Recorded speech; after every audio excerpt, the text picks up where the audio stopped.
तेणुक जो close of पोल संध्या 5टार सी देखले जी तार डाटा आम ये दबू जी देखे एंड ऑफ पोल रे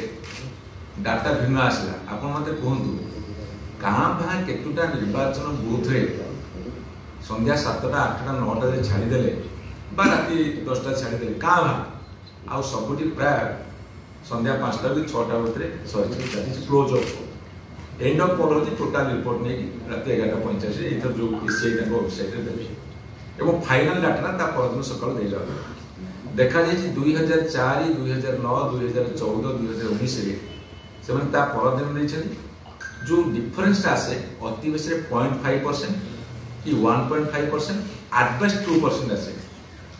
किंतु एथर जो डाटा देछन आमे केतुटा निर्वाचन मंडल बाहर करछु कोठी 15-20% कोटी 25-30% एमती फरक आसो तथ्य उपर आधारित सत्य आपन आगे हम प्रकाश कर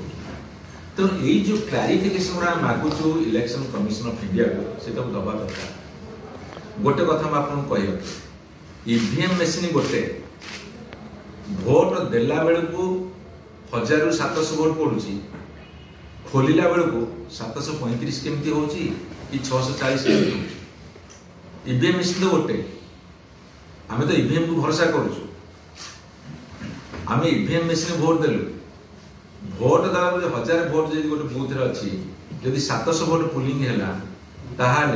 700 भोट बाहर गणति टेबुल पर से 15 खंड बढ़ी जाऊँगी केमती 20 खंड कमी जाऊँगी केमी गोटे गोटे बूथ रे प्रिजाइडिंग ऑफिसर लिखिं आमर ये 8टा भोट पुलिंग होती गणति बेले से बाहर 500 भोट कौट लिखी आमर 600 के भोट पुलिंग होती गणति बेले बाहर 613 भोट ये जो असंगति है क्या दोष दबा ईवीएम को मैन ऑपरेट करे मनीष ऑपरेट करे जदि मनीष जालियाती कर जालियाती फलाफल आसो तेणु जालियाती फलाफल जो दल जितब से जालिया दल हम ये भाव किसी ना जालियाती जालियाती हम जालियाती जालिया हम तेणु यही कथा पचार ये कथा कही न था ये कथा कह बाध्य लेकिन आम गोटे दायित्व संपन्न विरोधी दल हिसाब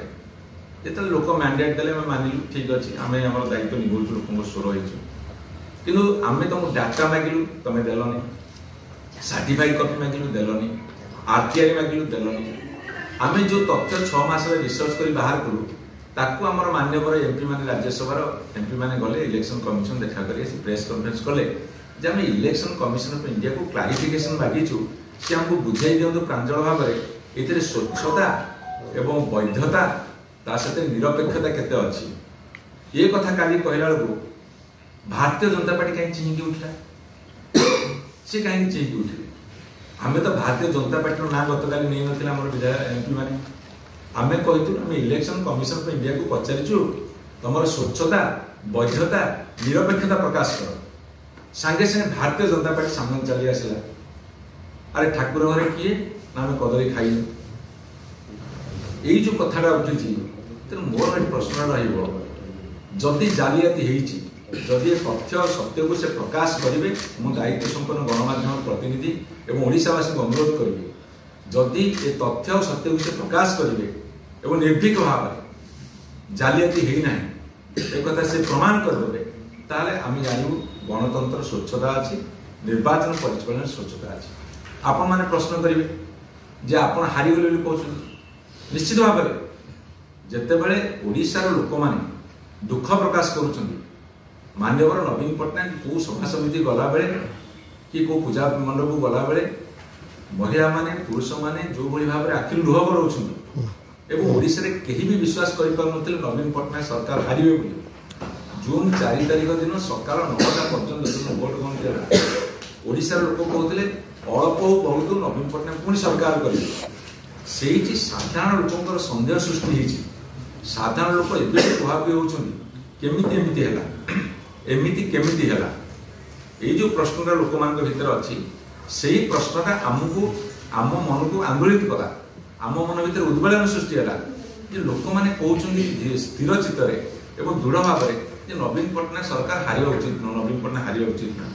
से आम रिसर्च आरंभ कलु एवं 6 मास समय लगे से डाटा देले आम आम लेवल जी डाटा संग्रह पाइलु एवं आम संपूर्ण डाटा चाहिए से देले ना लुचाऊँ कौ अलिखित कौ अदृश्य शक्तिर चापर चेपा होती विभिन्न जिलापाल आरंभ कर रिटर्निंग ऑफिसर माने से आम पर्सनाली उठेचु एवं गत काली जिते गोटे अंचल को जाइली